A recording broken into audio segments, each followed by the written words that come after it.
Bonjour à tous, bienvenue pour ce petit rappel sur les lentilles convergentes. Donc voilà, rapidement, on va revoir le vocabulaire nécessaire, comment tracer les rayons, vraiment la base pour bien comprendre votre chapitre de terminale. Allez, c'est parti.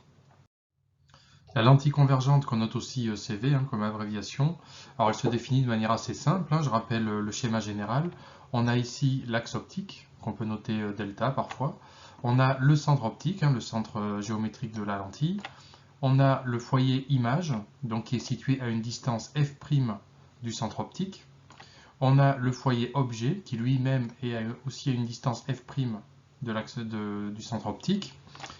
Et donc en fait, ce sont deux points équidistants. On dit que OF égale à OF' égale à f' en valeur absolue.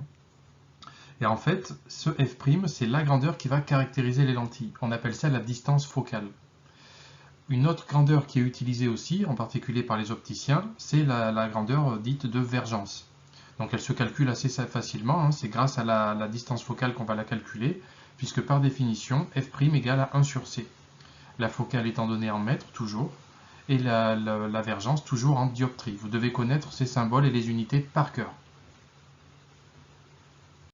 Alors maintenant, un petit rappel sur les rayons caractéristiques que vous devez connaître par cœur.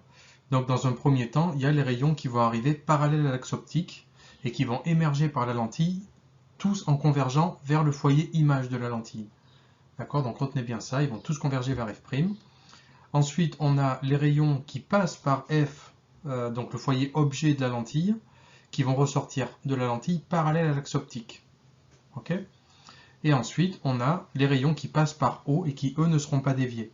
Vous devez absolument maîtriser ces trois rayons. Vous trouverez plein d'animations sur Internet gratuites qui permettent de vous entraîner.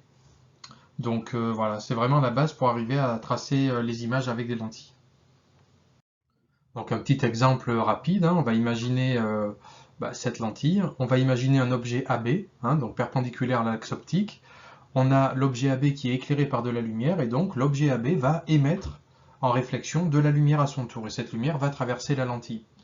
On passe donc par le point B, et on va toujours faire comme ça, c'est le plus simple. En fait, tous les points de l'objet vont renvoyer de la lumière, mais nous on va s'intéresser que à la position B. Donc de B va émerger un rayon lumineux qui va passer par la lentille. Comme il arrive parallèle à l'axe optique, vous avez compris, il va forcément converger, enfin aller vers le foyer image de la lentille, f'. Voilà pour le premier rayon. Le deuxième rayon émerge toujours de B, donc va passer par la lentille, après être passé par le foyer objet de la lentille, et donc va ressortir parallèle à l'axe optique. Et on a donc une convergence en un point ici, et on va toujours tracer quand même au cas où le troisième rayon pour être sûr de ne pas s'être trompé. Donc celui qui passe par O et qui n'est pas dévié. Et là on constate qu'ils convergent tous en un même point, ce qui nous permet de trouver l'image appelée B' du point B. Et donc ensuite par projection orthogonale à l'axe, on va trouver l'image de A, qui est notée A'. Voilà comment vous devrez toujours procéder. Alors, dernier rappel qui va vous être utile pour cette année éventuellement, c'est comment trouver la position d'une image grâce à la théorie. Vous savez depuis l'année dernière que l'objet et l'image sont dits conjugués, c'est-à-dire qu'on va pouvoir trouver leur position par rapport à la lentille grâce à une formule mathématique qu'on appelle relation de conjugaison.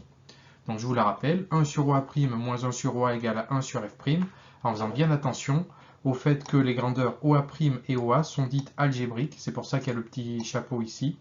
Ça veut dire qu'on est censé tenir compte du sens de propagation de la lumière pour savoir si la grandeur est positive ou négative. Si on est dans le sens de la lumière, dans le même sens de la lumière et dans le même sens de lecture, on va avoir une grandeur positive, sinon ce sera négatif. Si ça vous pose problème, notez-le et puis on en reparle en classe. Voilà, c'est fini pour les rappels. Si vous avez besoin d'autres choses, on verra en classe. Notez bien vos questions sur votre feuille. Et puis voilà, allez à bientôt. Bonne journée.